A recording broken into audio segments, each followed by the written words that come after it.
The torches around the stone circle burned high and bright, throwing orange light across hundreds of faces, and Elena Marsh stood in the center of it, with her hands shaking at her sides. Every eye in the Blackwood pack was on her. This was the night she had waited for since she was 16 years old. The night the choosing ceremony would finally join her to Damon Blackwood in front of the whole pack. She had rehearsed this moment in her mind so many times that her heart already knew the shape of it. The warmth of his hand closing over hers, the roar of approval from the crowd, the beginning of a life she had wanted for as long as she could remember. Damon stood across from her on the raised platform, tall and broad-shouldered, his dark eyes catching the firelight. He was the heir to the Blackwood pack, the son of Alaric Blackwood, and in a few years he would be Alpha. Elena had loved him since they were children running through the pine forest behind the old mill, since the summer he pulled her out of the river when she slipped on wet rocks, since the winter he sat with her for 6 hours because she was afraid of the dark after her grandmother passed away. She had never doubted that this night would end with his hand in hers. The pack elder, a thin man named Owen Fairweather, raised his arms and called for silence. The crowd quieted, and even the wind seemed to hold still. Elena looked at Damon and smiled, the kind of smile that comes from a heart with nothing to hide. He did not smile back. "Damon Blackwood," Owen said, his voice carrying across the circle. "The pack is gathered to witness your choice. Speak the name of the one you claim as your mate, before all who stand here tonight."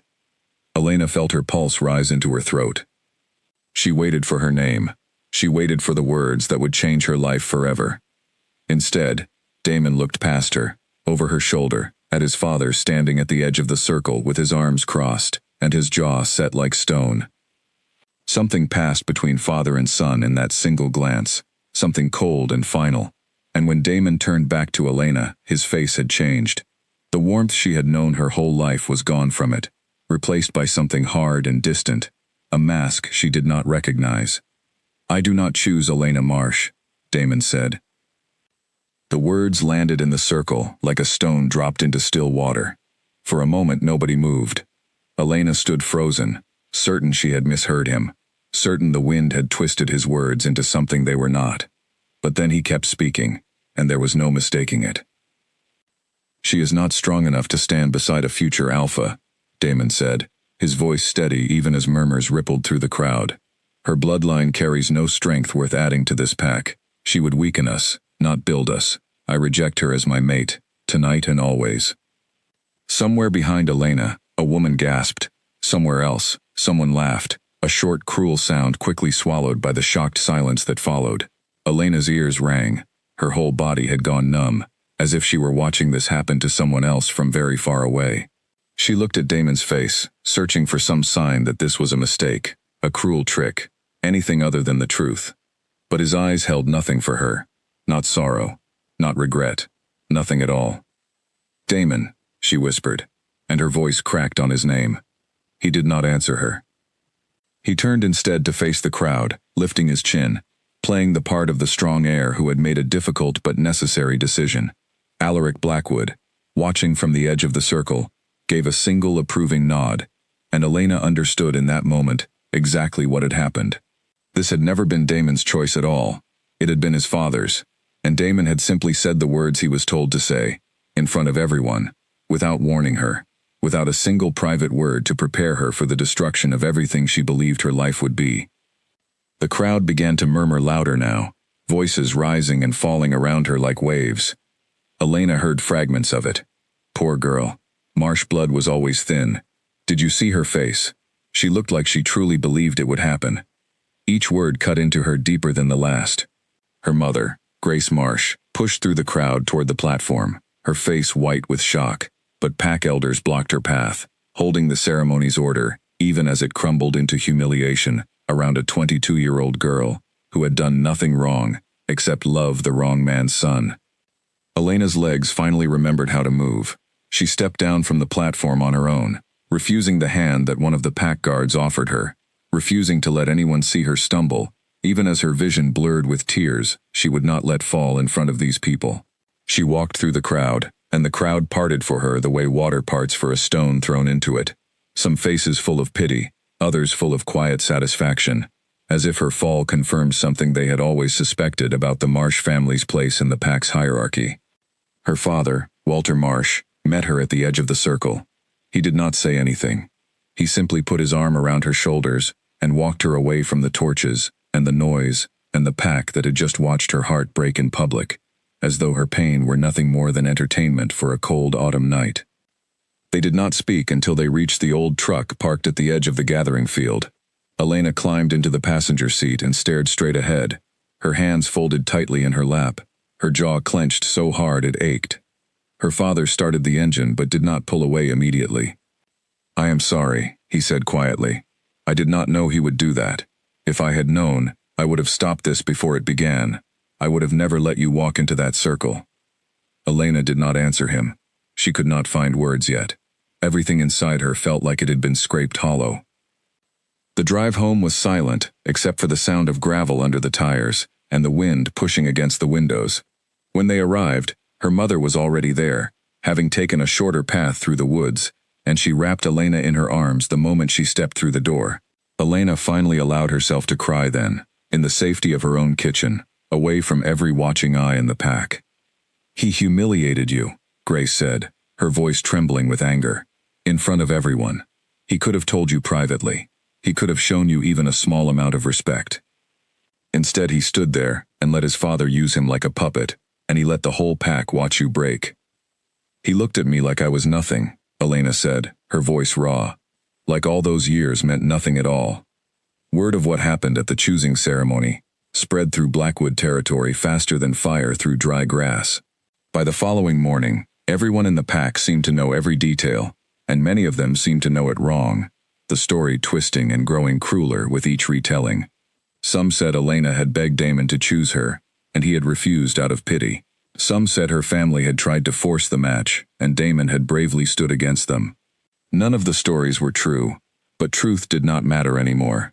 What mattered was that Elena Marsh had been publicly rejected by the future alpha, and in pack culture, that kind of rejection left a mark that did not fade easily. In the days that followed, Elena noticed the change everywhere she went. Neighbors who once greeted her warmly now offered only a stiff nod before hurrying past. Pack members, who used to invite her to gatherings, stopped including her family in the invitations. Her younger brother came home from school with a bruise on his arm, from boys who had mocked their family name in the yard. Even the small bakery where Elena had worked part-time quietly reduced her hours, the owner mumbling something about business being slow, though Elena could see the shelves were as full as ever. The worst of it came 2 weeks later, when her father lost a contract with one of the pack's timber suppliers, a contract the Marsh family had held for over a decade. No official reason was given, but everyone understood what had happened. The Blackwood family's disapproval had spread through the pack's business dealings, like poison through water, and no one wanted to be seen doing business with a family that had fallen out of favor, however unfairly. Elena watched her parents struggle to hold their small business together, watched the worry lines deepen on her father's face, and something in her chest began to change from sorrow into something harder. She stopped waiting for Damon to apologize. She stopped hoping that some part of the humiliating night had been a mistake that would soon be corrected. She began instead to understand, with a clarity that frightened her a little, that no one was going to save her from this. No one was going to fix what had been broken. If she wanted a different life than the one that was closing in around her family, she would have to build it herself. She began spending her evenings at the small library 2 towns over, reading books on business and finance that had nothing to do with pack life at all. She had always been good with numbers, quick to see patterns others missed, but she had never imagined a life outside the world she had grown up in. Now that world had shown her exactly what it thought of her, and she found herself drawn instead toward the human world, beyond the pack's borders, a world where wolf bloodlines meant nothing, and where a person's worth was not decided by a single humiliating night in a stone circle. Her closest friend, a young woman named Mara Whitfield, was the only one who did not pull away from her in those difficult weeks. Mara had grown up 2 houses down from the Marsh family, and she had watched Elena and Damon grow close since they were children. She found Elena sitting alone by the river one evening, the same river where Damon had once pulled her from the water, and she sat down beside her without saying a word for a long time. "You are allowed to be angry," Mara finally said. "You do not have to pretend you are fine." "I am not angry," Elena said, though her voice shook as she said it. I am done. I am done waiting for people in this pack to decide what I am worth. I am done letting the Blackwood name decide the shape of my whole life. What will you do instead?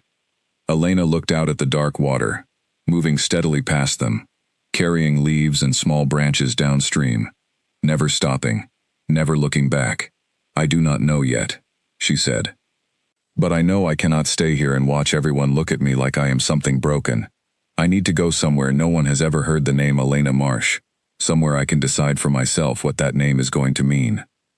Mara reached over and squeezed her hand. Then go, she said simply. And when you come back, if you come back as someone even they cannot ignore. Those words stayed with Elena in the weeks that followed, echoing in her mind as she watched her family continue to struggle under the weight of the pack's quiet punishment. She began selling small things she owned, saving every dollar she could, applying for a scholarship program at a business college in the city, far from Blackwood territory, far from the stone circle and the torches and the crowd that had watched her heart shatter into pieces. When the acceptance letter arrived 4 months later, Elena held it in her hands for a long time before she showed it to anyone, as though she needed to be certain it was real before she let herself believe it could change her life. Her mother cried when she saw the letter, a mixture of pride and grief on her face, because she understood what it meant. Her daughter was leaving, and there was no telling when, or if, she would ever come back. Her father simply nodded and said he was proud of her, though Elena could see the fear behind his eyes, fear of a world he did not understand, and could not protect her from the way he had always tried to protect her within the pack. On the night before she left, Elena walked one last time through the pine forest behind the old mill, past the river, past the field where the stone circle stood cold and empty under a sky full of stars. She stopped at the edge of the circle and looked at the place where she had once stood, believing her whole future was about to begin. She thought of Damon's face in that final moment, the coldness in his eyes, the way he had looked past her at his father instead of at her. She thought of the crowd's murmurs, the laughter, the pity, and she made herself a quiet promise, one she intended to keep no matter what it cost her. She would never again stand in a room and wait for someone else to decide her worth. Whatever she became, whoever she became, it would be built with her own hands, on her own terms, far away from a pack that had taught her exactly how cruel love dressed up as duty could be. She turned her back on the stone circle and walked away from Blackwood territory without looking back, carrying nothing with her but a single suitcase, a scholarship letter, and a promise that would shape the next 10 years of her life. She did not know yet how far that promise would carry her, or that one day she would return to this same territory, not as the girl who had been rejected in front of everyone, but as a woman, holding more power in her hands than the entire Blackwood family combined. She only knew, as she stepped onto the bus that would carry her away from everything she had ever known, that she was finished being small. Whatever waited for her out there in the world beyond the pack, she intended to meet it standing tall, and she intended, one day, to make certain that Damon Blackwood understood exactly what he had thrown away that night beneath the burning torches. The city hit Elena like a wall of noise the moment she stepped off the bus, horns blaring, strangers pushing past her without a second glance, buildings rising so high they blocked out half the sky. She had exactly $200 left after the ticket, a suitcase with everything she owned, and an address for a shared apartment she had found online, that turned out, when she finally located it after 2 wrong turns, to be a cramped room above a laundromat, with 3 other girls she had never met. She stood in the doorway that first night, listening to the dryers thumping below the floorboards, and told herself this was not the moment to cry. She had cried enough in the pine forest behind the old mill. She was not going to waste any more tears on a city that had not even had the chance to hurt her yet. Her scholarship covered tuition, but it covered nothing else, and within the first week, Elena understood that surviving in the city would take everything she had. She found a job, waiting tables at a diner 3 blocks from her apartment, working the early shift, before class, and the late shift after, sleeping in stretches of 4 or 5 hours whenever she could manage it. The owner, a tired man named Gordon Pratt, paid her fairly, and did not ask questions about where she had come from, which suited Elena perfectly. Here, no one knew the name Marsh. No one knew about the stone circle, or the torches, or the crowd that had watched her fall apart. She was simply Elena, a new waitress who worked hard and never complained, and there was a strange, quiet relief in that anonymity, like setting down a weight she had been carrying, without realizing how heavy it had grown. Her classes at the business college challenged her in ways she had not expected.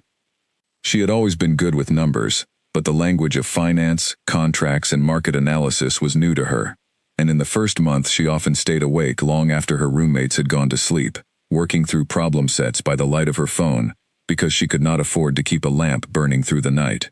She failed her first accounting exam, and cried in the bathroom stall of the diner during her break, furious at herself for crumbling over something so small, compared to what she had already survived. Then she wiped her face, went back to her tables, and studied twice as hard for the next one. It was during her second semester that she met Victor Lane, a professor who taught an evening course on investment strategy and who noticed, within the first few weeks, that the quiet girl in the back row asked sharper questions than anyone else in the room. He kept her after class one evening, not to scold her, but to ask why she never spoke up during discussions, even though her written work was some of the strongest he had seen in years. "I am not used to people listening to me," Elena admitted, surprising herself with how honestly the words came out. Victor studied her for a long moment. "Then get used to it," he said, "because you have a mind for this work, Miss Marsh, and minds like yours are rare. If you are willing to put in the hours, I can help you get real experience, not just theory from a textbook." That conversation changed the course of Elena's life. Victor arranged for her to intern part-time at a small investment firm downtown. Nothing glamorous, mostly filing and data entry at first, but it was a door into a world she had never imagined for herself. She kept the diner job for income and took the internship for experience, stitching together 18-hour days that left her exhausted, but strangely alive, in a way she had not felt since before the choosing ceremony. For the first time in years, her worth was being measured by something other than her family name or her place in a pack hierarchy. It was being measured by the quality of her work, and she intended to make certain that quality spoke louder than any whisper ever had back in Blackwood territory. The firm noticed her within 6 months. She caught an error in a client's portfolio that 2 senior analysts had missed, a mistake that would have cost the client a significant sum if it had gone uncorrected. Her supervisor, a sharp woman named Corinne Hale, called her into her office the following morning, and Elena walked in expecting to be reprimanded for overstepping her role. "You saved this firm a great deal of embarrassment," Corinne said instead, sliding a folder across the desk. "How would you feel about a paid position, real hours, real responsibility? I do not usually pull interns onto the floor this fast, but I do not usually see instincts like yours this fast either." Elena accepted before Corinne had even finished the sentence. She left the diner 3 months later, though she made a point of thanking Gordon Pratt for the job that had kept her fed during the hardest year of her life. She moved into a smaller but private apartment, modest by the city's standards but a palace compared to the room above the laundromat, and she began working with an intensity that surprised even the most driven people around her. She read every report she could find, stayed late long after her colleagues went home, and asked Corinne endless questions about market patterns, client psychology, and the mechanics of building wealth from nothing. She was, in every sense, teaching herself a second language, the language of power in the human world, and she was determined to become fluent in it, faster than anyone thought possible. It was not an easy climb. There were setbacks that tested her resolve in ways that echoed, faintly, the pain of that night in the stone circle. A senior colleague named Felix Cross once took credit for an analysis Elena had spent weeks preparing, presenting it to a room full of partners as though it were entirely his own work. Elena sat in the back of that meeting, watching him speak her ideas back to her in his own voice, and felt something cold settle in her chest, the same helpless anger she had felt watching Damon reject her in front of the entire pack. But this time, she did not simply walk away and let the moment define her. She waited until the meeting ended, gathered the original drafts with her handwritten notes and timestamps, and brought them directly to Corinne. Corinne did not hesitate. Felix was quietly removed from 2 major accounts within the month, and Elena was given direct credit for the analysis in front of the same partners who had watched him steal it. It was a small victory in the grand scope of a career, but it taught Elena something important, something she carried with her for the rest of her life. In this new world, She did not have to accept humiliation in silence, the way she had been forced to accept it back home. Here, she had tools. She had proof. She had a voice that people were finally willing to listen to, and she intended to use it. Years passed in a blur of long hours and steady growth. Elena rose from junior analyst to portfolio manager, then to senior strategist, each promotion earned through work that left little room for anything else in her life. She dated occasionally, brief and careful relationships that never grew deep enough to matter, because some part of her had built a wall around her heart the night Damon spoke those cold words in front of the pack, and she was not yet ready, or willing, to let anyone close enough to test whether that wall could be broken again. Her focus remained singular. Build something undeniable. Build something so solid that no one, not even a future alpha with his father standing at his shoulder, could ever look at her again and call her weak. By her 7th year in the city, Elena had saved enough and built enough connections to leave the firm and start something of her own. It was a terrifying decision, one that kept her awake through countless nights running numbers and worst-case scenarios. But Victor, who had remained a mentor and friend through the years, encouraged her to take the leap. "You have spent 7 years proving you can build wealth for other people," he told her over coffee, the week before she resigned. "Imagine what you could build if you finally started building it for yourself." Elena founded Marsh Capital Partners with a small team of 3 people, in a rented office space barely larger than her first apartment above the laundromat. The early months were brutal, filled with rejected pitches and skeptical investors who did not understand why they should trust their money to a young woman with no established family name behind her. But Elena had learned patience the hard way, and she had learned, more importantly, how to turn doubt into fuel rather than defeat. She specialized in identifying undervalued businesses, particularly family-owned companies struggling under debt or mismanagement, and restructuring them into profitable, sustainable operations. Her sharp eye for hidden potential, honed by years of studying patterns others missed, quickly earned her a reputation as someone worth watching. 3 years after founding the firm, Marsh Capital Partners had grown from 3 employees to over 60, with a client list that included some of the fastest-growing companies in the region. Elena herself had grown alongside it, no longer the frightened girl who had stepped off a bus with $200 in a suitcase, but a composed and formidable executive whose name carried weight in rooms she once could not have imagined entering. She wore her success quietly, without arrogance, but she never forgot the cost of building it. Every late night, every setback, every moment she had refused to break, had shaped her into someone the old Blackwood pack would not recognize, and that, more than any single achievement, was the victory she valued most. Still, there were quiet moments, late at night in her office overlooking the city lights, when her mind drifted back to the stone circle and the sound of Damon's voice declaring her unworthy in front of everyone she had ever known. She had not spoken to anyone from Blackwood territory in years, beyond occasional calls with her parents, who had slowly rebuilt their business once the pack's disapproval faded with time and other scandals took its place. She told herself she had moved past it, that her success was proof enough that the rejection no longer had power over her. But some nights, staring out at the skyline, she wondered whether she had truly let go of that night, or whether every decision she had made since then had simply been another way of proving Damon wrong, even from hundreds of miles away, even after all this time. She did not yet know that fate, or perhaps simple business, was about to bring her back into direct contact with the pack she had left behind, and with the man whose rejection had set her entire life in motion. A new opportunity was about to land on her desk, one tied to a struggling company deep in debt, a company whose ownership traced back through complicated financial threads to Blackwood territory itself. Elena had no idea, as she reviewed the acquisition proposal for the first time on an ordinary Tuesday morning, that she was about to walk straight back into the world she had sworn she would only return to as someone undeniable. She was about to find out just how much had changed, both in the pack she left behind and in herself. The file sat open on Elena's monitor for nearly 10 minutes before she allowed herself to fully process what she was reading.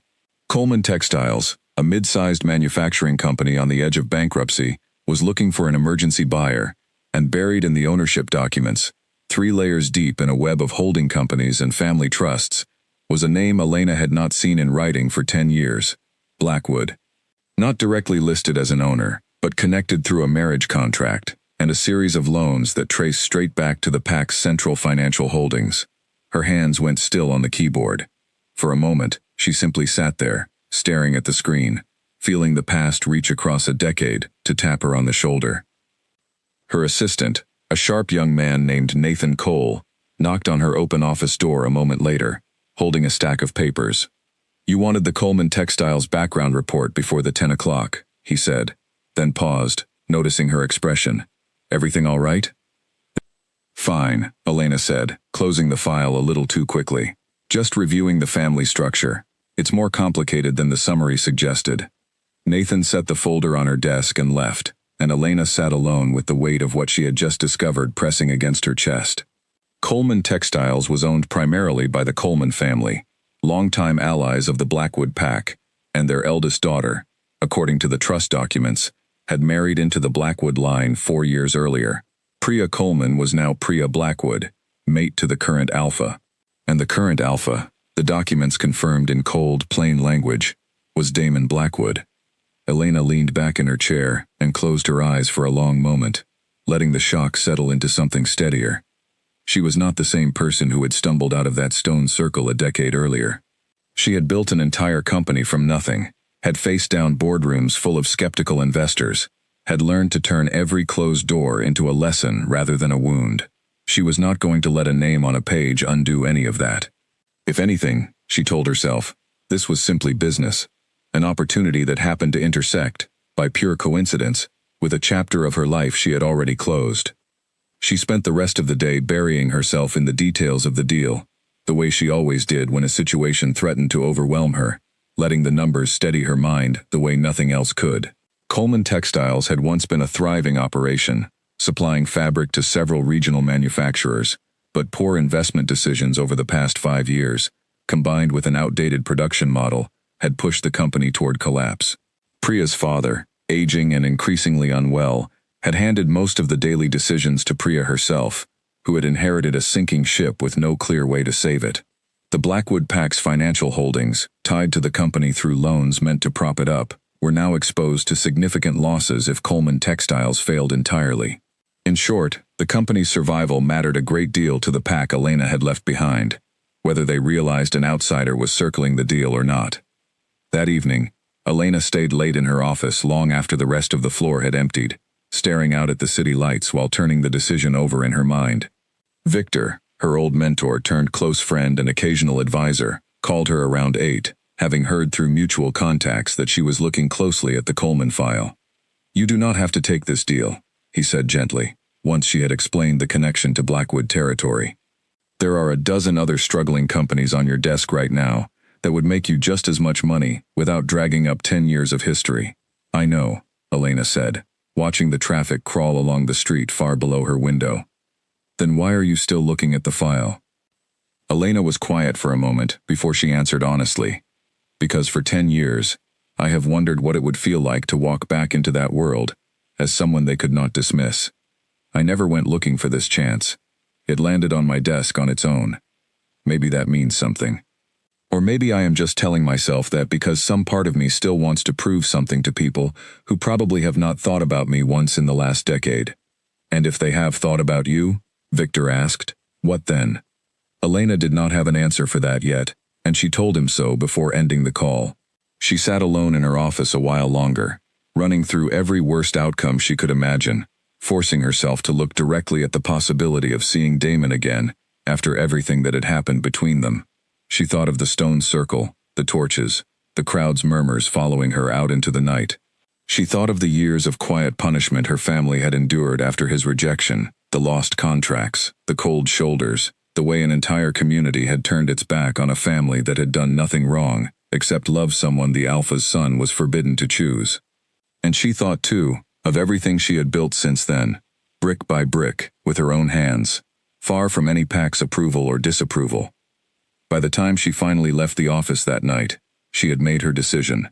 She would pursue the Coleman Textiles acquisition, not out of revenge, she told herself firmly, but because it was, on every measurable level, an excellent business opportunity, one that fit precisely the kind of struggling, undervalued company her firm specialized in rescuing. If it happened to place her in direct contact with the world that had once discarded her, then she would simply have to face that world as exactly who she had become, rather than who she had been the night she left it. The next several weeks were consumed by due diligence, a process Elena normally found almost meditative in its precision, but this time carried an undercurrent of tension she could not fully shake. She reviewed years of Coleman Textiles' financial records, spoke with suppliers and former employees, and slowly built a complete picture of a company that could, with the right restructuring, become profitable again within 2 years. She kept her interactions with the Coleman family strictly through intermediaries at first, unwilling to reveal her identity or her history with Blackwood territory, until the deal was far enough along that there would be no easy way to reject her involvement based on old grudges. It was during a late-night review session that Nathan, still unaware of the personal history buried in the file, mentioned something that made Elena's pulse quicken. "The current head of operations pushed back hard on 2 of our proposed terms," he said, scrolling through an email exchange on his tablet. "Says she wants stronger guarantees for employee retention before she'll bring the deal to her family for final approval. Sharp negotiator, actually. Doesn't seem like she's going to be an easy signature." "Send me everything she's sent you," Elena said, keeping her voice carefully even. "I want to see exactly how she's positioning herself." What she found in Priya Blackwood's correspondence surprised her. She had half expected to find the entitled indifference she remembered from certain pack families, people who assumed the world owed them comfort, simply because of their bloodline. Instead, she found careful, detailed reasoning, genuine concern for the 200 workers whose livelihoods depended on the company's survival, and a clear willingness to fight for better terms, even while her family's company was drowning in debt. Priya Blackwood, whoever she truly was beneath the name that now bound her to Damon, was clearly not a woman who intended to simply hand over control without a fight. Elena felt an unexpected flicker of respect, quickly followed by a heavier, more complicated feeling she did not have a name for yet. The acquisition committee at Marsh Capital Partners approved the deal in principle by the end of the month, contingent on a final round of in-person negotiations to settle the remaining terms. Corinne Hale, who had left the old firm 2 years earlier to become a partner at Elena's own company, raised an eyebrow when she saw the location listed for the closing meeting. "Blackwood territory," Corinne said, studying Elena carefully across the conference table. "That's a long way to send a team for a mid-sized textile deal. You could easily handle the final terms remotely." "I want to see the operation in person," Elena said, keeping her tone brisk and professional. "It's standard practice for a deal this size." Corinne did not push further, though the look on her face suggested she suspected there was more beneath the surface of Elena's decision than standard practice. In truth, Elena barely understood her own motivations at that point. Part of her told herself this trip was simply thorough due diligence, the kind of careful, hands-on approach that had built her reputation as an investor who did not cut corners. But a quieter, more honest part of her knew she was choosing to walk back into Blackwood territory, with her eyes open, on her own terms, for the first time since the night she had left it in the back of her father's truck, with her heart in pieces.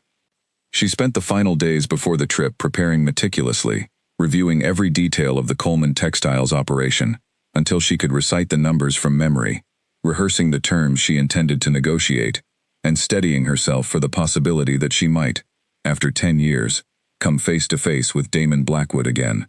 She did not know what she expected to feel in that moment. She only knew that she refused to let it be fear, or grief, or the aching helplessness that had defined the last time she stood on Packland. Whatever happened, she intended to walk into Blackwood territory as Elena Marsh, founder and chief executive of Marsh Capital Partners, a woman who held the fate of one of the pack's most important financial holdings in her hands.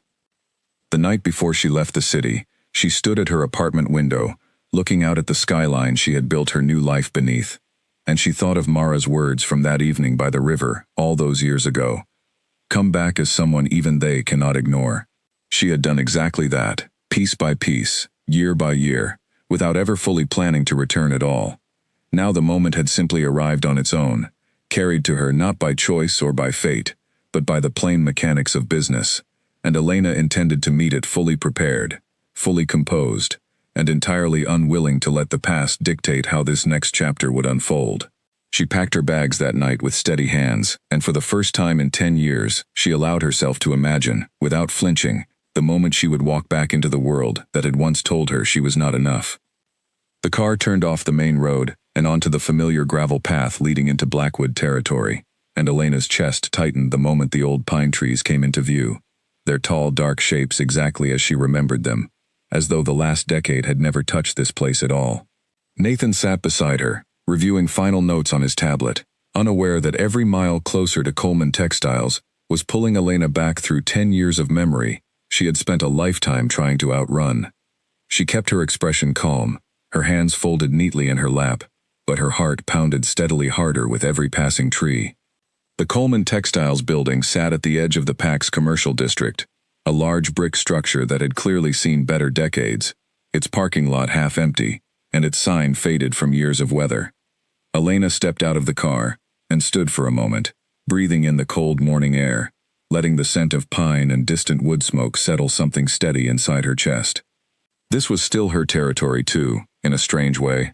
She had grown up beneath these same skies, learned to run through these same forests as a child, and no rejection, no matter how public or how cruel, could erase the fact that this land had shaped her long before it had ever broken her heart.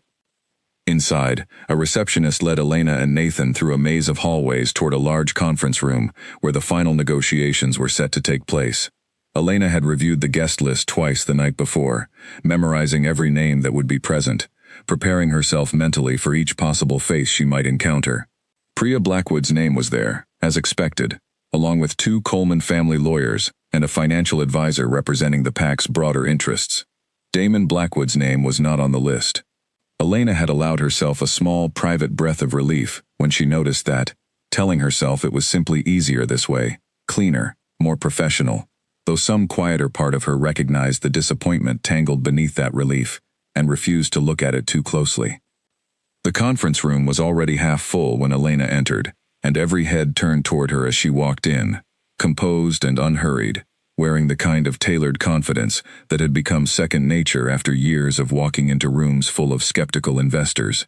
A woman near the head of the table rose immediately to greet her, tall and striking, with dark hair pulled back neatly, and sharp, intelligent eyes that studied Elena with open curiosity rather than suspicion.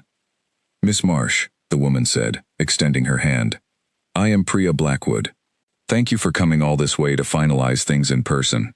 I think it matters, especially for our employees, that they see the people making decisions about their futures are willing to show up." Elena shook her hand, momentarily caught off guard by the genuine warmth in Priya's voice.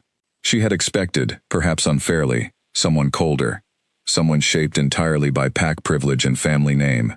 Instead, she found herself facing a woman who spoke with clear conviction, whose handshake was firm and direct, and whose eyes held none of the quiet judgment Elena remembered from certain corners of PAC society. "Thank you for having us," Elena said, matching Priya's professionalism evenly. "I have reviewed your correspondence closely.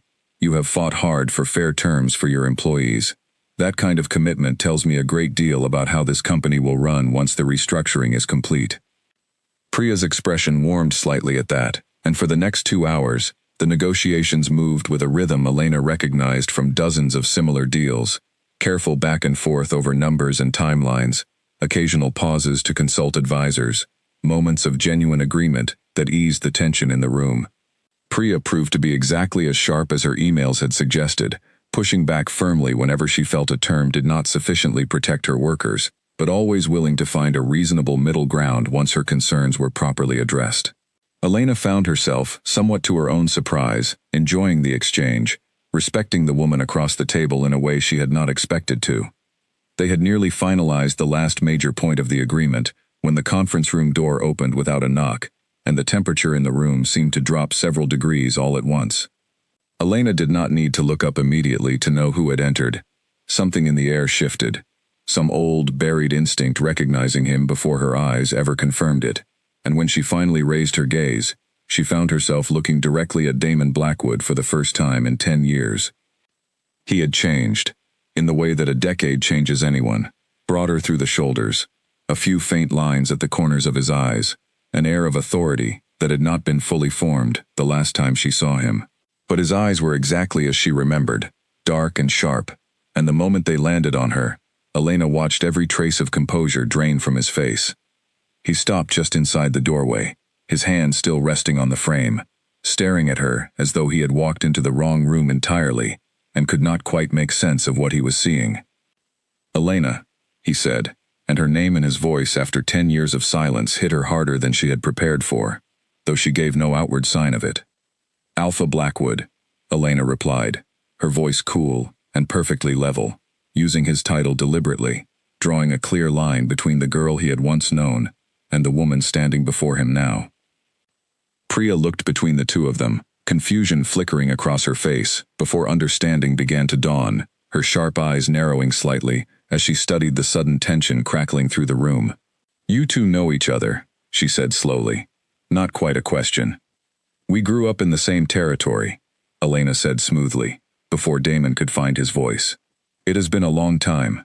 I did not expect Alpha Blackwood to attend this particular meeting." Damon recovered himself enough to step further into the room, though his eyes remained fixed on Elena with an intensity that made her skin prickle despite her best efforts to remain unaffected. "I was told the buyer's representative was arriving from the city," he said. "I did not realize until this morning that the name on the paperwork belonged to you." "Marsh Capital Partners," Elena said, gesturing lightly toward the folder in front of her, keeping her tone brisk and businesslike, even as her pulse hammered beneath her calm exterior. "I founded the firm 7 years ago. We specialize in restructuring struggling companies, which is precisely the service Coleman Textiles requires at the moment." Priya's gaze sharpened further, moving between Elena and her husband with the quiet, calculating focus of someone piecing together a puzzle she did not yet have all the pieces for. "So you are the buyer," she said to Elena. "And the company you would be restructuring happens to be tied, through my family, directly into Blackwood Territory's financial interests." "That is correct," Elena said simply. "I understand if that connection gives your family pause. I assure you, my firm's decisions are made entirely on financial merit. Coleman Textiles has real potential, mismanaged as it currently is, and my team is confident we can return it to profitability within 2 years, under the terms we have already discussed today." Damon moved further into the room, taking a seat near the head of the table, though his eyes remained on Elena far longer than the moment required. "You built all this yourself," he said quietly, an unmistakable note of disbelief threading through his voice. "In 10 years. "I did," Elena said, holding his gaze steadily, refusing to let even a flicker of the old vulnerability show through. "I had a great deal of motivation." The words landed exactly as she intended them to, and she watched something flicker across Damon's face, something that looked, for just a moment, like genuine regret, before he composed himself and turned his attention toward the papers spread across the table. Priya, watching this silent exchange with growing understanding, said nothing further on the subject in front of the room, though Elena could feel the weight of unanswered questions gathering behind the other woman's careful, watchful eyes. The remainder of the meeting proceeded with strained professionalism, the final terms settled with fewer words than the earlier negotiations had required, everyone in the room clearly eager to bring the tense session to a close. When the meeting finally ended, Priya rose and extended her hand to Elena once more, her expression unreadable. "I look forward to working with you, Miss Marsh," she said. "It seems you and I will be seeing a great deal of each other in the coming months, as this restructuring moves forward. I run daily operations here. I imagine that means I will effectively be reporting to your firm until the company stabilizes." "You will be reporting to me directly," Elena said, holding the other woman's gaze evenly. "I intend to oversee this restructuring personally." Something passed across Priya's face at that, quick and difficult to read, gone before Elena could fully interpret it. "Then I suppose we will get to know each other quite well," Priya said, and there was no hostility in her tone, only a kind of careful, measured curiosity that made Elena wonder exactly how much the other woman had already guessed about the history tangled beneath the surface of this deal. As the room emptied, Damon lingered near the doorway, waiting until only Elena and Nathan remained gathering their papers. Nathan, sensing the tension, quietly excused himself to make a phone call in the hallway, leaving Elena alone with Damon for the first time in 10 years. "I did not know," Damon said quietly, once the door had closed behind Nathan, "about any of this. I want you to know that." "It does not matter whether you knew," Elena said, closing her folder with a steady hand. The deal moves forward regardless. Coleman Textiles needs restructuring, and my firm is going to provide it. Whatever history exists between us has no bearing on that. Elena, Damon said, and there was something raw beneath the careful authority he usually carried, something that reminded her, unwillingly, of the boy who had once pulled her from the river. I have thought about that night more times than you could imagine. Elena gathered the last of her papers and rose from her chair, meeting his eyes one final time before she turned to leave. I have not, she said, and though it was not entirely true, she said it with enough conviction that even she nearly believed it. I have been too busy building a life. I would suggest you focus on yours as well, Alpha Blackwood. I understand. You have a wife who is about to become very familiar with my company. She walked out of the conference room without looking back, her footsteps steady and unhurried down the long hallway, though her heart continued to pound long after Blackwood territory disappeared behind her in the rearview mirror that evening. She had faced him.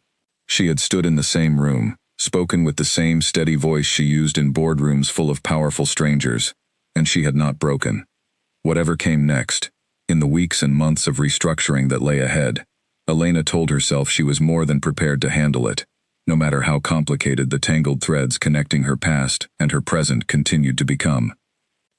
3 weeks into the restructuring, Elena stood in the middle of the Coleman Textiles production floor, watching workers adjust machinery under Priya's careful direction, and she found herself surprised, again, by how much she respected the woman she had once expected to dislike on principle alone.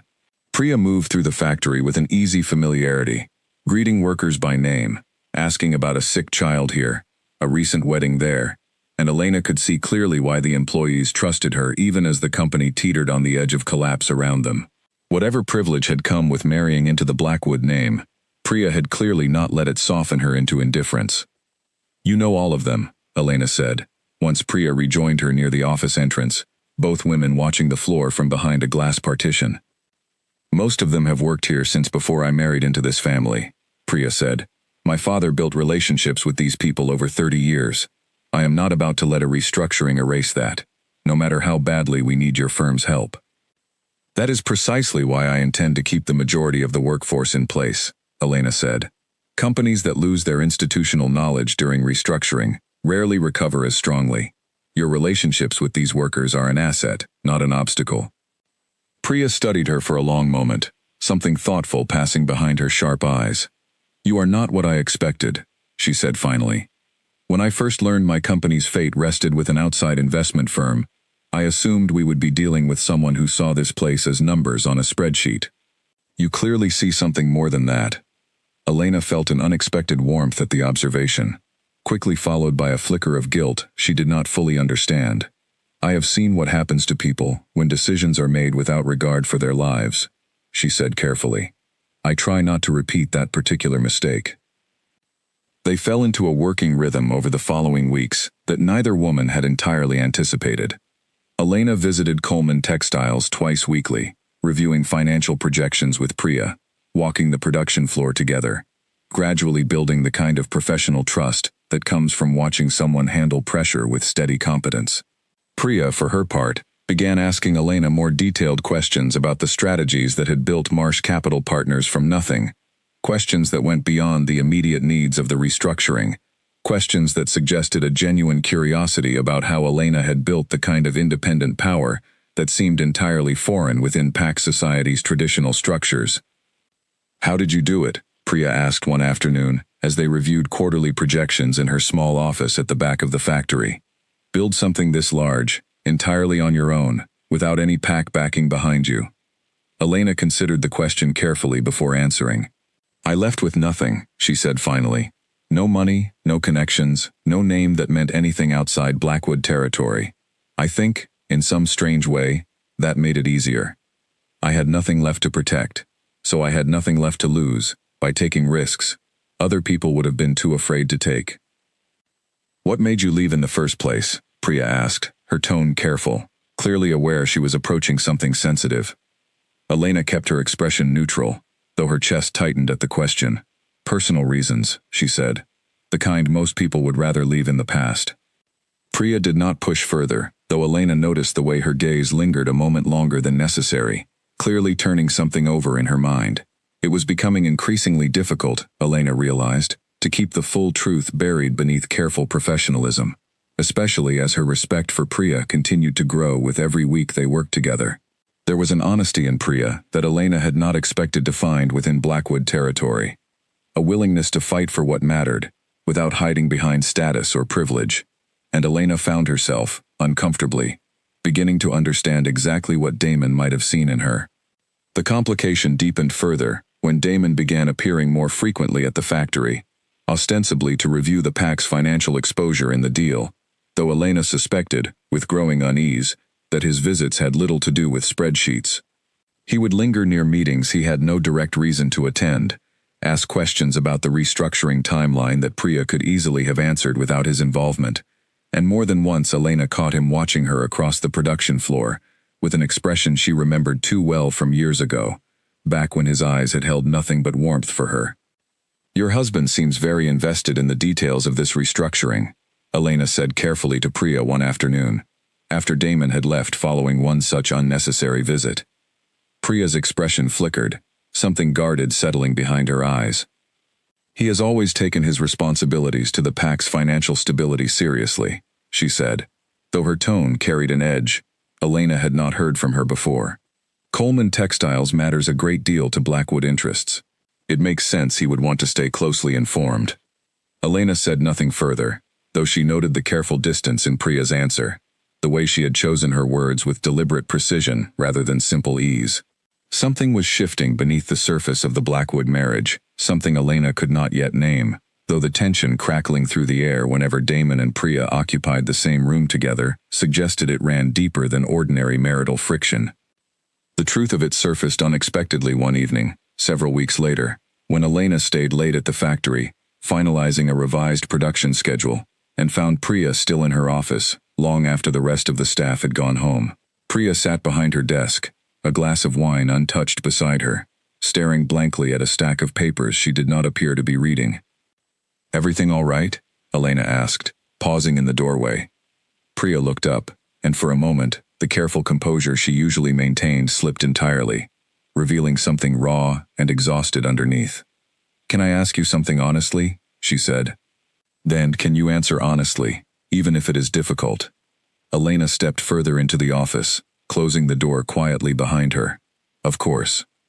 "You knew Damon before I married him," Priya said, her voice steady despite the vulnerability behind it. "I have known that much since the first day you walked into that conference room. I saw his face when he saw you. I have been married to him for 4 years, and I have never once seen him look at me the way he looked at you in that moment, not even on our wedding day." Elena felt her chest tighten, the careful professional distance she had maintained for weeks suddenly feeling fragile and inadequate against the weight of Priya's honest question.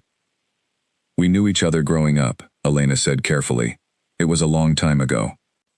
"That is not an answer," Priya said, though there was no accusation in her voice, only a tired kind of clarity. "I am not asking because I am angry with you, Elena. I am asking because I think I already know part of the truth, and I would rather hear the rest from someone willing to be honest with me than continue living inside a marriage built on things nobody will say out loud." Elena sat down slowly in the chair, across from Priya's desk, weighing carefully how much to share, how much honesty this moment truly required. 10 years ago," she said finally, "Damon was supposed to choose me as his mate at the choosing ceremony. He rejected me instead, publicly, in front of the entire pack.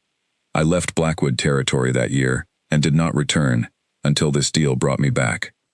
Priya's face went very still, absorbing the information with a stillness that suggested she had, in fact, suspected something close to this truth already. "Why did he reject you?" she asked quietly. "Pack politics," Elena said. "His father did not approve of my family. I do not know all the details even now. I only know what it felt like standing in that circle when he said the words." Priya was quiet for a long moment, staring down at the papers on her desk without truly seeing them. "My marriage to Damon was arranged," she said finally, her voice carrying a rawness Elena had not heard from her before. "Not forced, exactly, but heavily encouraged by both our families. My father's business needed the pack's financial support. Damon needed a mate his father approved of, someone from a family with strong pack standing. I told myself, when we married, that love could grow from mutual respect and shared responsibility. I have spent 4 years waiting for that to become true. Priya, Elena began, unsure exactly what comfort she could honestly offer. Do not apologize for something that happened before I even knew him, Priya said, managing a tired, genuine smile, despite the difficulty of the conversation. I am not upset with you. If anything, watching the way he looks at you has finally given me the clarity I have needed for a long time. I have spent 4 years wondering why something always felt missing between us. Now I understand, it was never something missing. It was something he lost, a long time before I ever arrived. The two women sat together in the quiet office for a long while after that, an unexpected honesty settling between them that neither had anticipated when the evening began. Elena found herself, against every careful boundary she had built around her heart over the past 10 years, beginning to genuinely care what happened to Priya, beginning to hope, in a complicated tangle of guilt and respect, that whatever came next for the Blackwood marriage would bring the other woman real happiness, whatever shape that happiness eventually took. It was, Elena realized, as she finally drove back toward her hotel that night, far more complicated than she had ever imagined the restructuring of a single struggling textile company could become. Elena's phone buzzed against the hotel nightstand at nearly midnight, and she almost let it ring out until she saw Damon's name lighting up the screen, a number she had not realized he still had access to until that exact moment. She stared at it for 3 full rings before answering, her heart pounding in a way she resented. It is late, she said, keeping her voice flat. I need to see you, Damon said, and there was an urgency in his voice she had not heard since the last time she had spoken to him, 10 years earlier, though back then, that urgency had never actually reached her, buried instead beneath his father's cold instructions. Not about the deal, about that night. I owe you the truth, Elena, and I have owed it to you for 10 years. Elena closed her eyes, weighing the wisdom of agreeing against the pull of 10 years of unanswered questions that had never fully stopped aching beneath her carefully built composure. The lobby, she said finally. 15 minutes. And Damon, this changes nothing about the deal or about Priya. I need you to understand that before you come here. I understand, he said quietly, and the call ended. He arrived in 12 minutes, looking like a man who had aged years in the short drive over, his usual composed authority replaced by something raw and unguarded. They sat in a quiet corner of the hotel lobby, away from the few late-night guests still lingering near the front desk, and for a long moment neither of them spoke, the weight of 10 years pressing heavily into the silence between them. My father found out I intended to choose you 3 days before the ceremony, Damon finally said, his voice low and strained. He called me into his study and told me, in no uncertain terms, that if I chose a Marsh, he would strip me of my position as heir before the pack ever gathered for the ceremony. He had already spoken to the elders. He had already begun spreading doubt about your family's standing, doubt I did not fully understand the depth of until it was far too late to stop it. You could have told me, Elena said, her voice tight with a decade of buried pain finally finding its way to the surface. You could have warned me before I stood in that circle in front of the entire pack, believing my whole future was about to begin. Instead, you let me walk in there completely unprepared, and you humiliated me in front of everyone I had ever known. I know, Damon said, his voice breaking slightly. I have relived that night more times than I can count. I told myself, at the time, that if I warned you, my father would find some way to make it worse, that I could protect you better, by handling it quietly, and finding another way to fix things later. I was wrong. I was young, and afraid of my father's power, and I made the worst decision of my entire life. There is no excuse that makes it right. I am not offering you one. I am only trying, finally, to give you the truth you deserved a decade ago. Elena felt the old anger rising in her chest, sharp and immediate, but beneath it, unexpectedly, she also felt something loosen slightly. Some small piece of the confusion she had carried for 10 years, finally settling into place. It did not undo the pain. It did not erase the humiliation of that night, or the months of quiet punishment her family had endured afterward. But it explained, finally, the coldness in his eyes that had never quite matched the boy she remembered pulling her from the river. Your father destroyed my family's standing in this pack for over a year, Elena said. Contracts lost. Neighbors who would not speak to us. My little brother came home with bruises, because other children mocked our name. Did you know any of that was happening while you stayed silent? Damon's jaw tightened, real pain flashing across his face. I did not know the extent of it, he said. I knew there were consequences. I did not understand how far my father had gone until much later, and by then, I told myself confronting him would only cause your family more harm, not less. I convinced myself silence was protection. I understand now how wrong that was. And your father, Elena said, is he still alpha? He stepped down 3 years ago, Damon said. His health declined, and I took over leadership of the pack. I have spent every year since trying to undo some of the damage his rule caused, quietly restoring standing to families he unfairly punished. Though I never knew how to approach your family without reopening wounds I was not certain I had any right to touch. Elena studied him carefully, searching his face for any sign of the manipulation she half expected to find, some hidden motive behind this sudden confession. She found instead only exhaustion, and a guilt that had clearly been eating at him for far longer than she had realized. Why tell me all of this now? She asked. After 10 years of silence, why choose tonight? Because watching you walk back into that conference room, Damon said quietly.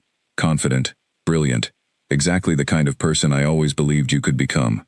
Even as I stood there and called you unworthy in front of everyone we knew, made me realize I could not keep carrying this silence any longer. You deserve to know the truth, whatever you choose to do with it. I am not asking for forgiveness, Elena. I do not believe I am owed that. I am only trying, finally, to stop being a coward about what happened between us. The lobby remained quiet around them, the late hour wrapping the conversation in a strange, private stillness. Elena sat with his words for a long moment, feeling the careful walls she had built over 10 years shift and strain under the weight of a truth she had waited far too long to hear. It does not change what happened, she said finally.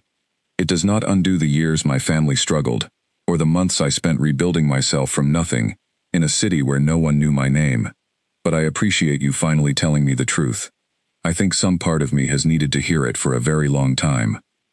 What about Priya? Elena said after a moment, deliberately steering the conversation towards safer, clearer ground. She deserves honesty too, Damon. More honesty than either of us has given her tonight, sitting here in this lobby, while she is home alone, married to a man who has never fully let go of someone else. Damon's expression grew heavy, with a different kind of guilt.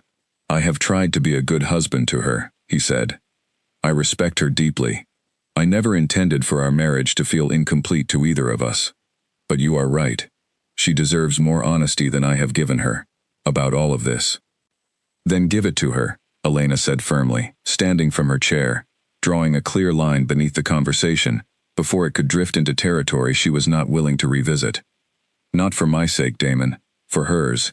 She is a remarkable woman, who deserves a marriage built on truth, whatever shape that truth eventually takes it toward. I am here to restructure Coleman Textiles, nothing more. Whatever happened between us 10 years ago belongs in the past, exactly where I have kept it for a decade, and exactly where I intend to keep it now. Damon rose as well, studying her with an expression caught somewhere between regret and quiet admiration. You have built an extraordinary life, he said. I hope you know that, whatever else you take from tonight. Whatever my father cost you, whatever I cost you, you turned it into something none of us could have predicted. I am sorry, Elena, truly, for all of it. Elena held his gaze for a long moment, feeling the ache of 10 years finally begin, slowly and imperfectly, to loosen its grip on her chest. Good night, Damon, she said quietly, and walked toward the elevator without looking back, leaving him standing alone, in the quiet hotel lobby, with the weight of a confession he had carried for far too long. She did not sleep well that night, her mind turning over everything he had told her, the picture of that fateful ceremony reshaping itself in her memory with new, painful clarity. It had never truly been about her worth at all. It had been about his father's fear and cruelty, about a young man too afraid to stand against a powerful parent, about pack politics that had cared nothing for the two people whose lives they had shattered in the process. The knowledge did not erase 10 years of pain, but it did something else. Something Elena had not expected to feel after so many years of carrying the weight of that humiliation alone. It gave her, finally, permission to stop carrying blame that had never truly belonged to her in the first place. By morning, she had made a decision. Whatever complicated feelings remained tangled between herself and Damon, her focus needed to remain exactly where it belonged, on completing the Coleman Textiles restructuring, on supporting Priya through whatever difficult conversations lay ahead within her marriage, and on finally, truly, closing the chapter of her life that had begun in that stone circle 10 years earlier. She had not returned to Blackwood territory to reclaim a love that had been stolen from her. She had returned as someone who no longer needed anyone's approval to know her own worth, and she intended to leave this territory whenever the restructuring finally concluded, with that truth standing stronger than ever before. The call came in at 7 in the morning, cutting through Elena's routine review of the day's schedule with an urgency that immediately set her on edge. Nathan's voice on the other end carried none of his usual calm efficiency. 2 of the Coleman Textiles board members just withdrew their support for the restructuring agreement, he said. They are citing new concerns about outside ownership. Elena, this happened overnight, and it happened fast. Someone got to them. Elena was dressed and in the car, within 15 minutes, her mind running through every possible explanation as the familiar pine trees blurred past the window. By the time she reached the factory, Priya was already waiting for her outside the main office, her face tight with a controlled fury Elena had not seen from her before. "Alaric Blackwood," Priya said, before Elena had even finished stepping out of the car. "He met privately with both board members last night. I do not know exactly what he said, but I know enough about the man to guess. He never approved of this deal once he learned your name was attached to it, and he has clearly decided to make certain it fails." Elena felt something cold settle into her stomach, an old, familiar dread rising alongside a sharper, more determined anger. "He is retired," she said. "He stepped down as Alpha 3 years ago. What authority does he have to interfere with a private business deal?" "None, officially," Priya said, leading Elena inside toward her office. "But he still holds enormous influence over the older families in this pack, and both board members who withdrew their support depend heavily on pack goodwill for their other business interests. He does not need official authority to destroy this deal. He only needs enough leverage to make the board too afraid to move forward."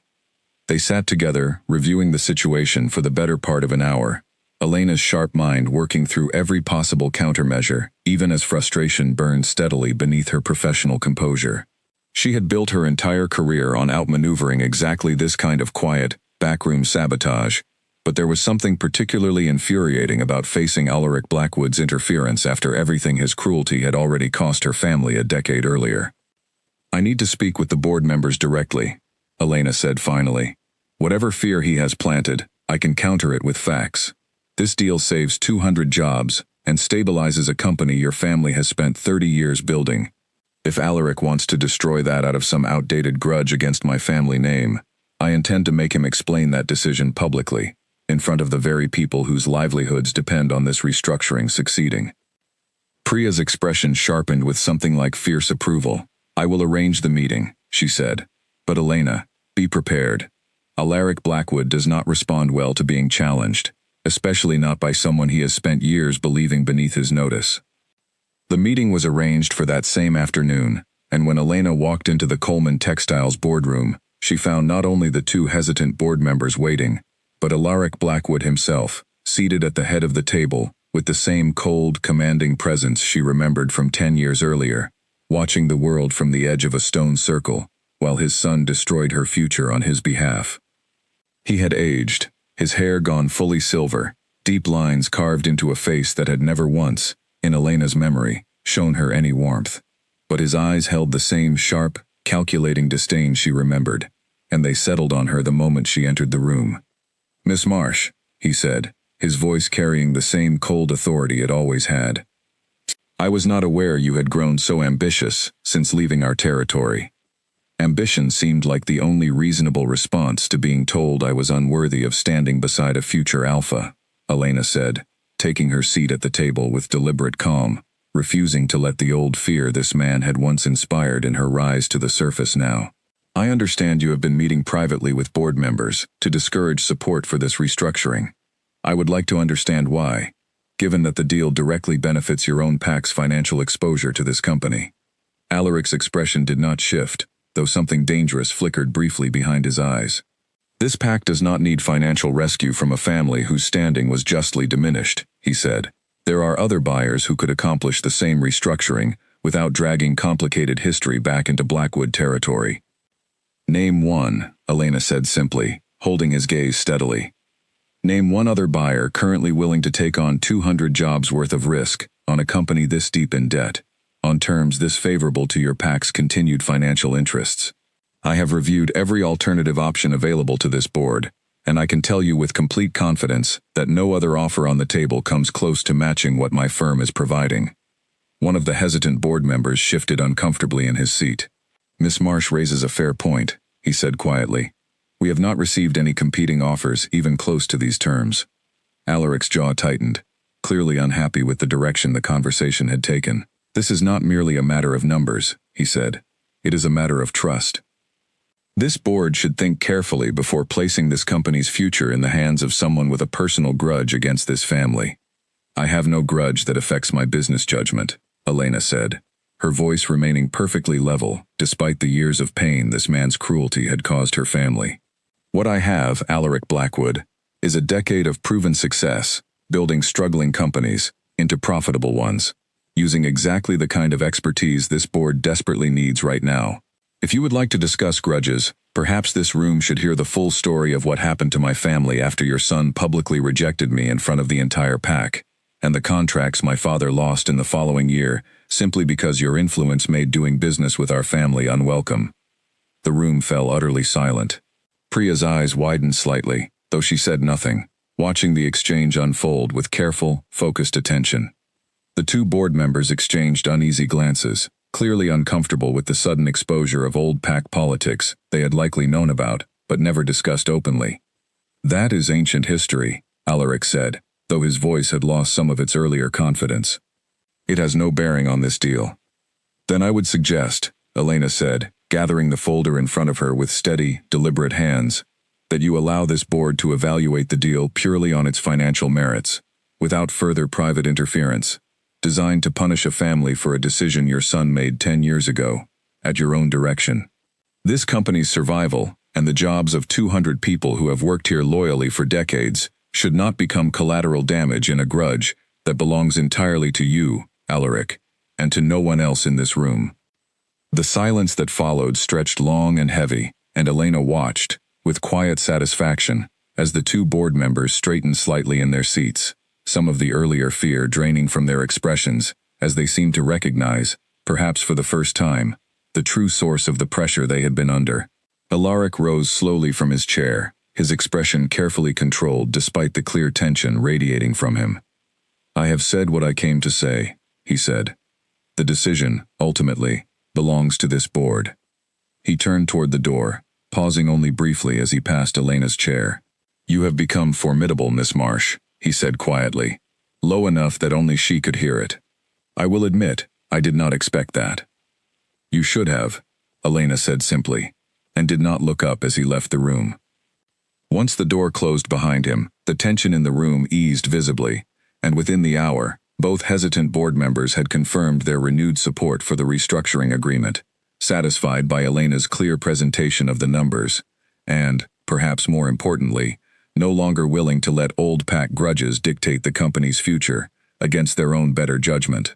Priya walked Elena out to her car once the meeting finally concluded, an expression of genuine admiration on her face. I have never seen anyone stand up to Alaric Blackwood like that, she said. Not even Damon, most days. I spent 10 years building the kind of life that made it possible, Elena said, allowing herself a small, tired smile. It was worth every difficult year, just for that moment.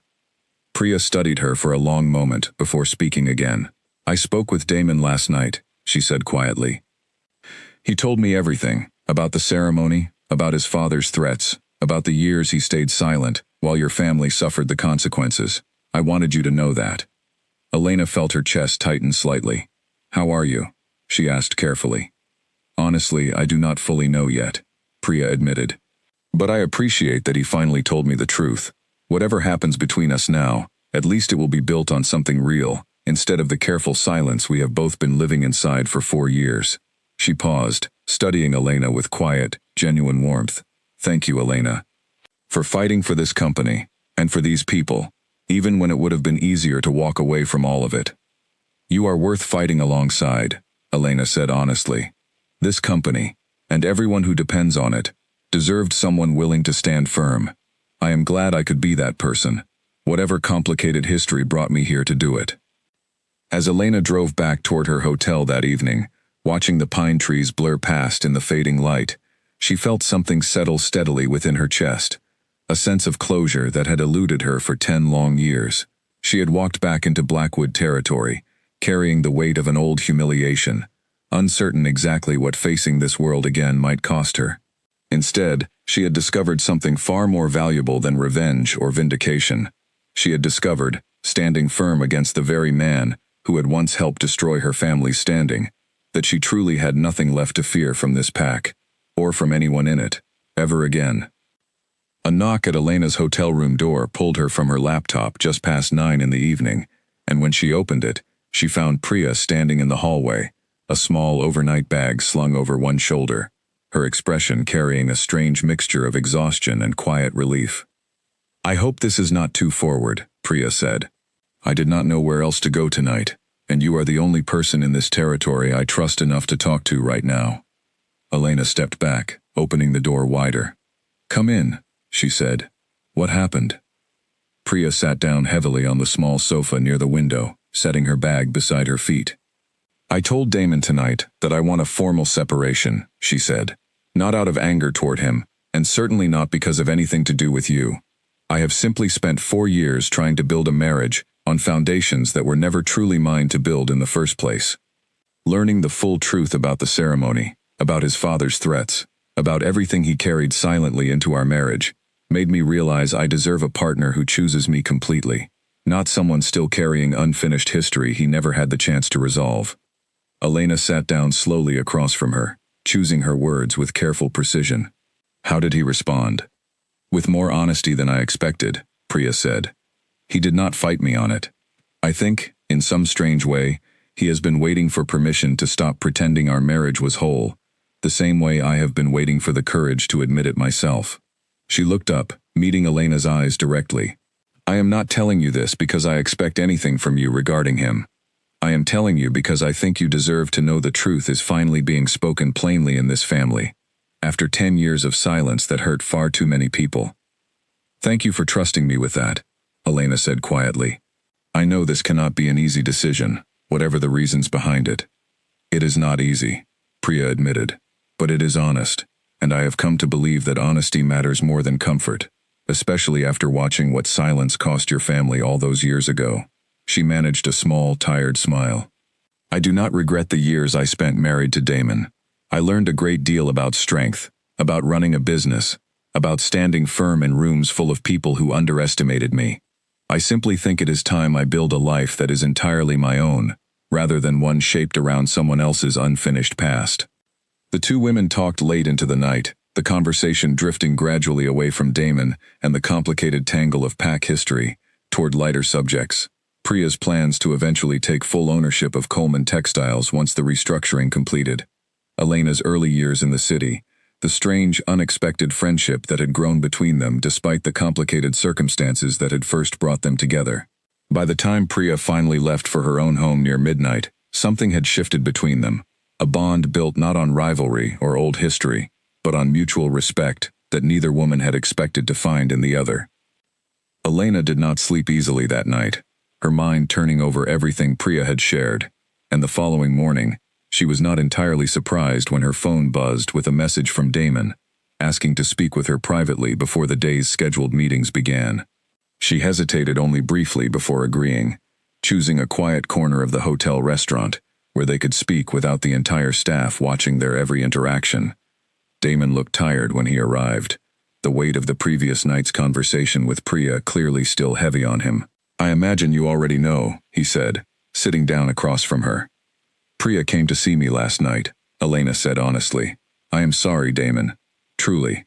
Whatever complicated feelings exist between the three of us, I never wanted to see either of you hurt by any of this.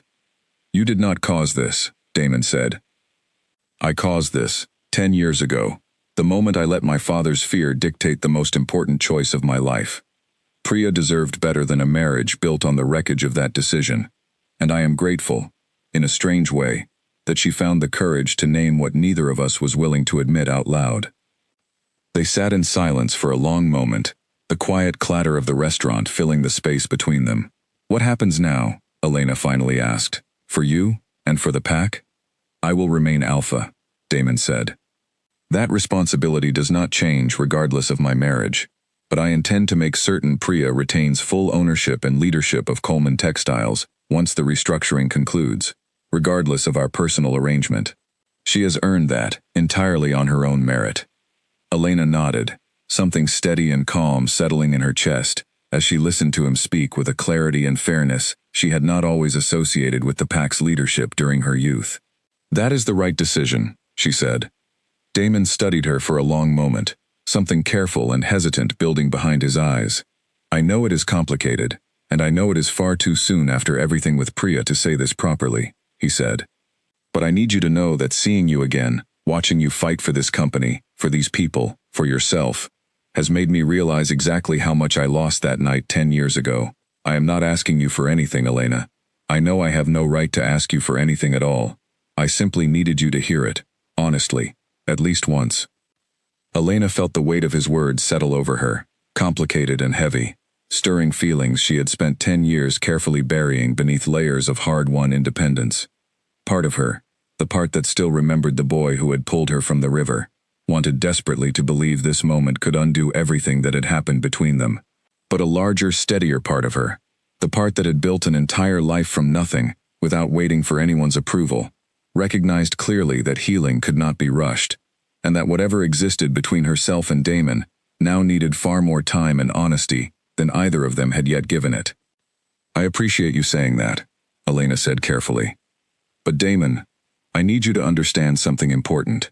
I did not come back to this territory to reclaim what we lost 10 years ago. I came back because a business opportunity happened to intersect with this place, and I chose to face that intersection honestly, rather than running from it.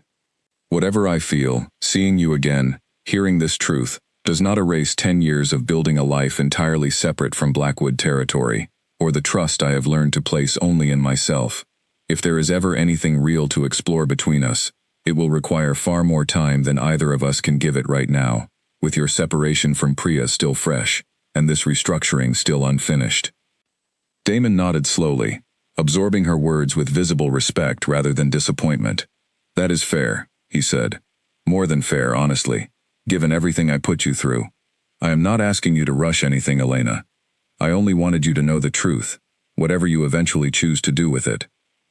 They finished their conversation on steadier, calmer ground after that, both of them agreeing to focus fully on completing the Coleman Textiles restructuring without allowing personal complications to interfere with the work still ahead.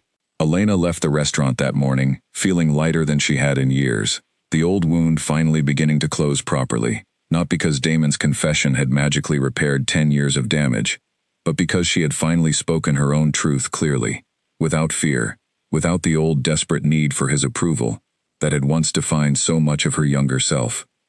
The following weeks brought the restructuring steadily toward completion, new production contracts secured, employee retention guarantees finalized, and profitability projections that finally showed Coleman Textiles emerging from crisis into genuine stability.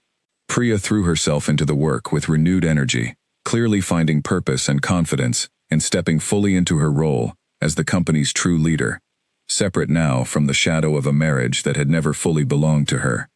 Elena watched her grow more assured with each passing week, and found herself, increasingly, genuinely proud of the woman she had once expected, only to negotiate against.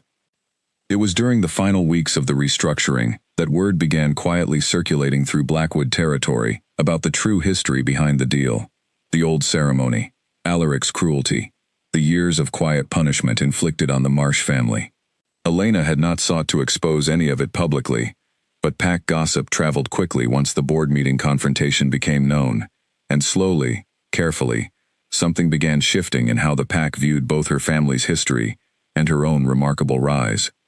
Neighbors who had once turned away from her parents began offering quiet apologies. Business contracts long since lost began quietly returning to her father's small company, no longer burdened by the PAC's old disapproval. Elena's mother called her one evening during this period, her voice thick with emotion. "People are finally speaking to us again," Grace Marsh said. "Your father secured 2 new contracts this week alone. I do not know exactly what happened at that boardroom meeting, Elena, but whatever you did, it changed something in this PAC that I did not think could ever be undone." "I only told the truth," Elena said simply. "I think this PAC was finally ready to hear it." As the restructuring neared its final approval, Elena found herself standing once again at the edge of the old stone circle late one evening, drawn back to the place where everything had once fallen apart, needing to see it now, through the eyes of the woman she had become, rather than the girl who had once stood there, believing her whole future depended on someone else's choice. The torches were unlit, the circle empty and quiet beneath a sky full of stars, and Elena stood there for a long time, feeling 10 years of pain finally settle into something she could carry, without it weighing her down entirely. She was not the same person who had walked away from this place a decade earlier. She had built something undeniable, exactly as Mara had once challenged her to do, and she had returned to find that the power she once believed only the PAC could grant her had, all along, been something she was fully capable of building herself. Whatever came next, with Damon, with Priya, with the PAC that had once cast her aside so cruelly, Elena intended to meet it standing exactly as strong as she stood in this quiet circle tonight, answering to no one but herself. Elena's phone rang before dawn, and this time it was Corinne's voice on the other end, sharp with alarm. "There is a story running in the regional business paper this morning," Corinne said. "Someone is claiming Marsh Capital Partners is using the Coleman Textiles deal to seize control of Blackwood Territory's financial infrastructure. They are calling it a hostile takeover, disguised as a rescue. Elena, this is going to spook investors and PAC members alike if we do not respond immediately." Elena sat up in bed, fully awake within seconds, her mind already racing through the implications. "Send me the article," she said, already reaching for her laptop. "And find out who fed this story to the paper." The article, when she read it minutes later, was carefully constructed, technically accurate in its smallest details, while twisting the overall picture into something dishonest and alarming. It suggested, without directly stating, that Elena intended to use her control over Coleman Textiles as leverage to gain influence over broader Blackwood financial holdings, painting her restructuring efforts as the opening move in a calculated plan to undermine the PAC's independence from the inside. It did not take Elena long to recognize the fingerprints behind the story, the careful phrasing, the selective framing designed specifically to alarm the older, more traditional PAC families who had never fully trusted outsiders handling territory business.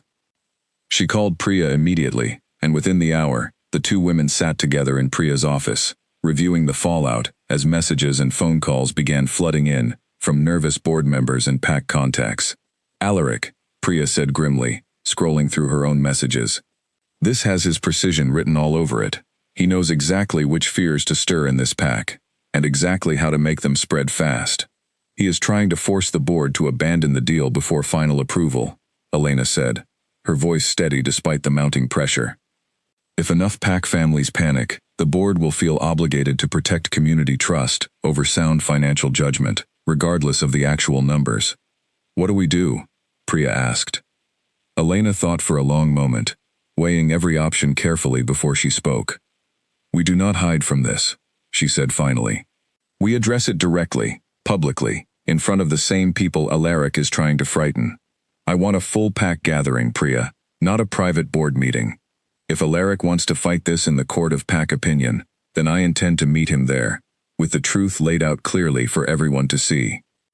Priya's eyes widened slightly at the boldness of the suggestion, but she nodded firmly. "I can arrange it," she said.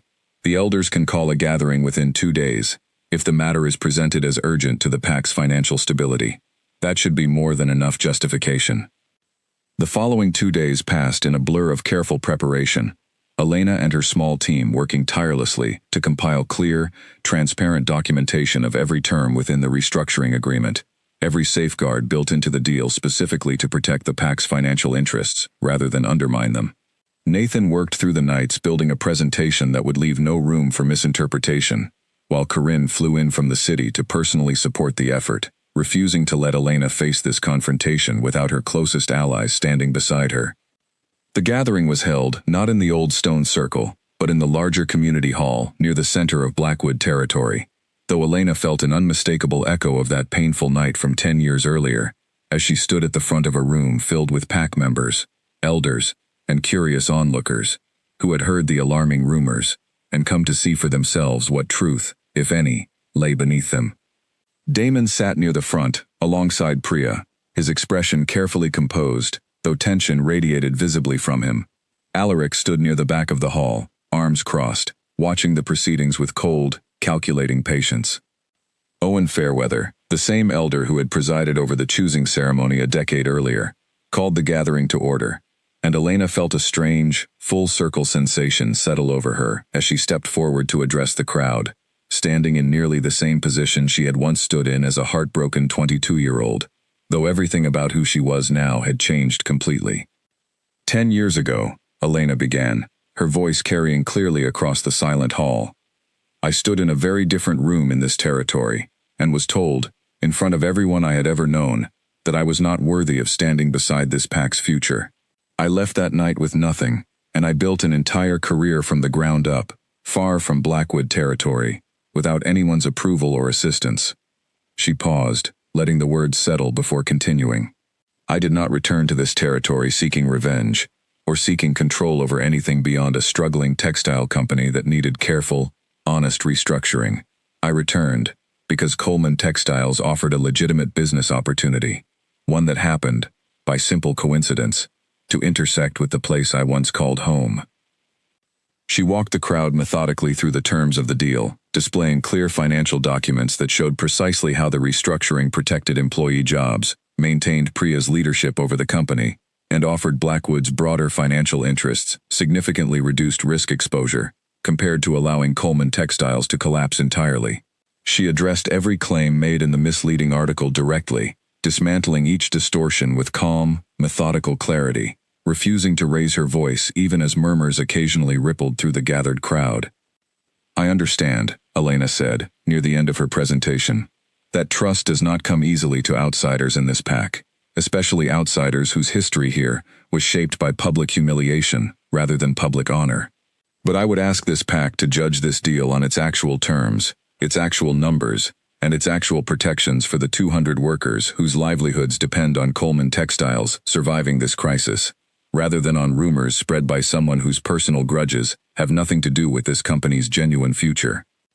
A ripple of quiet murmurs moved through the hall, and then, unexpectedly, Priya rose from her seat near the front, walking forward to stand beside Elena, facing the crowd with steady, unwavering confidence. I have worked alongside Elena Marsh for months now, Priya said, her voice carrying clearly through the hall. I watched her fight for this company's workers, when it would have been easier to simply walk away from complicated history. I have seen the actual terms of this deal firsthand, reviewed every clause personally, and I can tell this pack with complete confidence that this restructuring is the single best chance Coleman Textiles has of surviving and thriving again. Whatever old grudges some among us continue to carry, I will not allow them to cost 200 families their livelihoods. Owen Fairweather stepped forward then, addressing the gathered crowd with the weight of his long-standing authority within the pack. This gathering was called to address concerns about this restructuring's true intentions, he said. Having heard the full presentation, and having reviewed the documentation myself in advance of this meeting, I find no evidence supporting the claims made in this morning's article. I would ask whoever provided that misleading information to this pack's press contacts to step forward now and explain their reasoning honestly. The hall fell into heavy silence, every eye turning slowly toward the back of the room, where Alaric Blackwood stood with his arms still crossed, his expression unreadable. For a long moment, he said nothing, and Elena wondered whether he would simply allow the silence to condemn him, without ever admitting his role directly. Then, finally, he stepped forward, his voice carrying the same cold authority he had always commanded, though something in his bearing seemed diminished under the weight of the crowd's collective attention. I provided that information, Alaric said, and a wave of shocked murmurs swept through the hall. I did not trust an outsider with this pack's financial future, given the history between our families. I acted out of concern for this territory's independence, not out of any personal grudge, whatever this room chooses to believe. You acted, Damon said, rising from his seat for the first time, his voice steady but firm, as he addressed his father directly in front of the entire gathered pack, out of the same fear and cruelty that cost this pack a remarkable woman 10 years ago, and nearly cost this company its survival today. I have spent 3 years as Alpha, trying to undo the damage your leadership caused this pack, quietly, patiently, without ever forcing you to answer publicly for the harm you caused.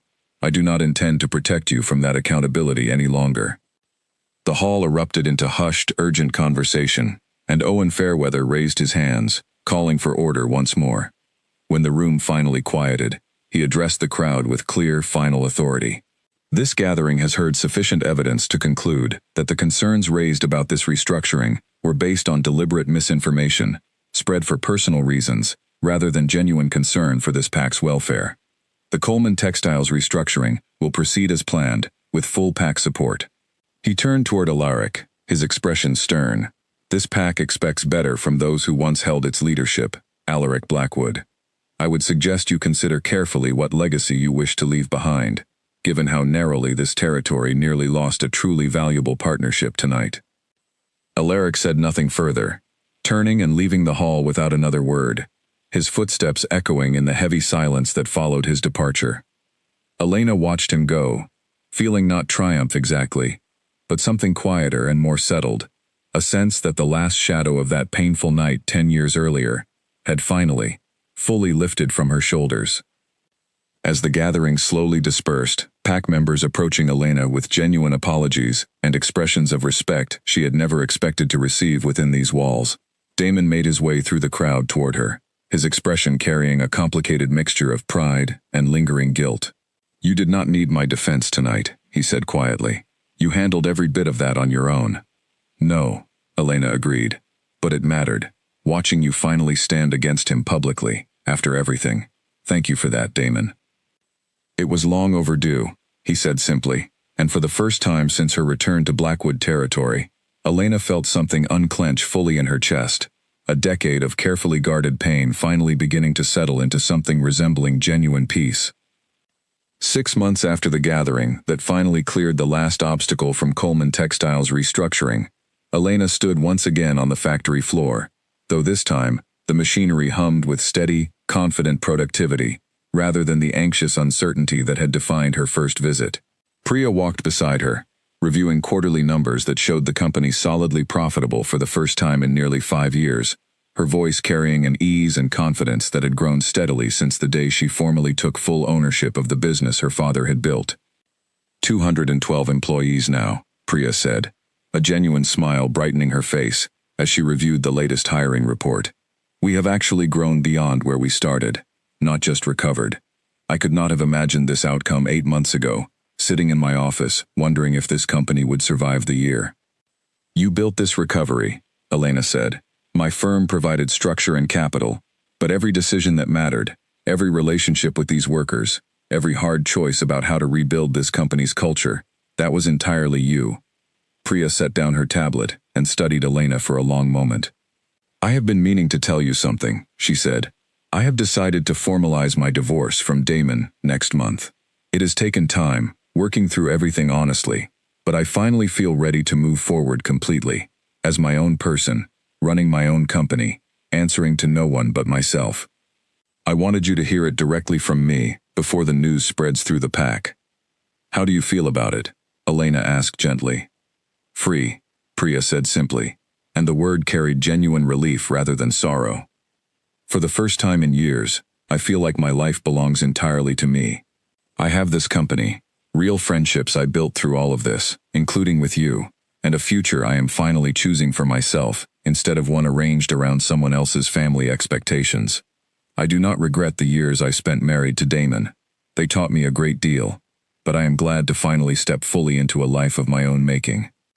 Elena felt genuine happiness at Priya's words, a warmth that had grown steadily over the months they had worked together, evolving from cautious professional respect into a real, lasting friendship neither woman had expected when their complicated history first brought them together.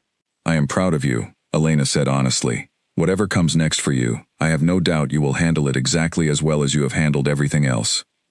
That evening, having finished the final walkthrough of the restructuring's official conclusion, Elena drove out to the old pine forest behind the mill where she had grown up, parking near the edge of the property and walking the familiar path toward the river on foot, letting the cool evening air settle around her the way it had so many times during her childhood.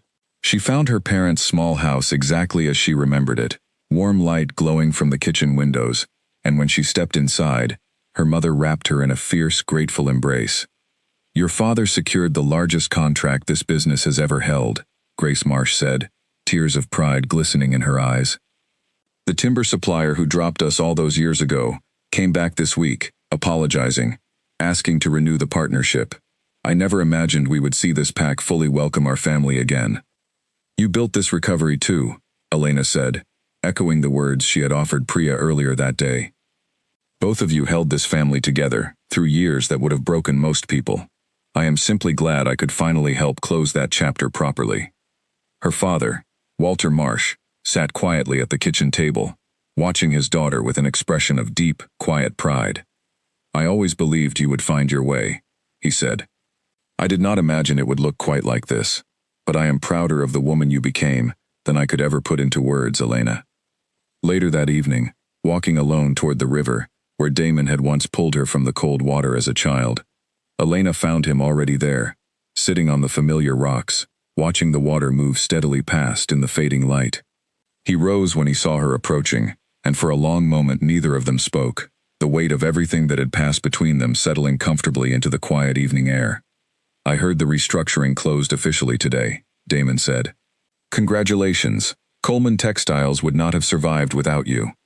"It would not have survived without Priya either," Elena said, sitting down on the rocks beside him. "She built something remarkable, given the chance to do it on her own terms." "She told me about the divorce filing," Damon said. "I think it is the right decision, for both of us. I have spent these past months trying to become the kind of alpha this pack actually deserves, rather than the kind my father shaped me to be through fear. I owe a great deal of that change to watching you refuse to let his cruelty define your entire life." Elena studied the water moving steadily past them, thinking carefully before she spoke. "I am not the same person who used to sit on these rocks with you as a teenager," she said. 10 years changed me in ways I do not think either of us could have predicted that night in the stone circle. I built an entire life without you, Damon. A life I am proud of. A life that does not require your presence to feel complete." "I know," Damon said quietly. "I am not asking you to abandon any part of that life. I am only asking, honestly, whether there might be room within it, eventually, for something between us, built properly this time, with honesty, from the very beginning, instead of silence and fear." Elena considered his question carefully, feeling the old ache alongside a new, steadier sense of her own strength, the strength she had built entirely on her own terms over the past decade. "I do not know yet," she said honestly. "I think healing does not happen on a schedule either of us can control, and I am not willing to rush toward something simply because the timing finally feels convenient, but I am willing to find out, slowly, honestly, without either of us pretending the last 10 years did not happen." She paused, meeting his eyes directly. "If we build anything together going forward, Damon, it will be built as equals. I will never again stand quietly and let someone else decide my worth, not even someone I love."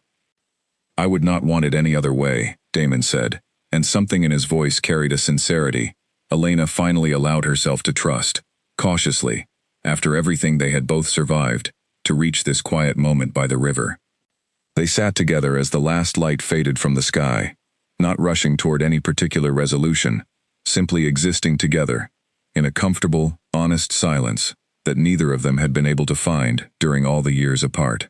Elena did not know exactly what the future held, whether this fragile new beginning with Damon would grow into something lasting, or whether it would simply remain a peaceful closing of an old wound that had shaped so much of who she had become. But she knew, with complete certainty, that whatever came next, she would meet it as herself, fully, without needing anyone else's approval to know her own value. Marsh Capital Partners continued expanding steadily in the months that followed, and Elena split her time increasingly between the city and Blackwood territory, rebuilding not only her family's standing within the pack, but a genuine, complicated relationship with the community that had once cast her aside so completely.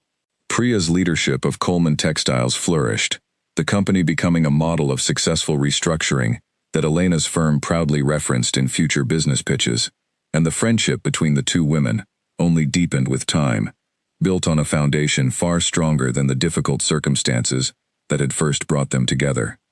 Alaric Blackwood, stripped publicly of the influence he had once wielded so cruelly, retreated quietly from pack affairs entirely, his final attempt at sabotage having cost him what remained of his standing among the very families whose fear he had once used so effectively to control this territory's decisions.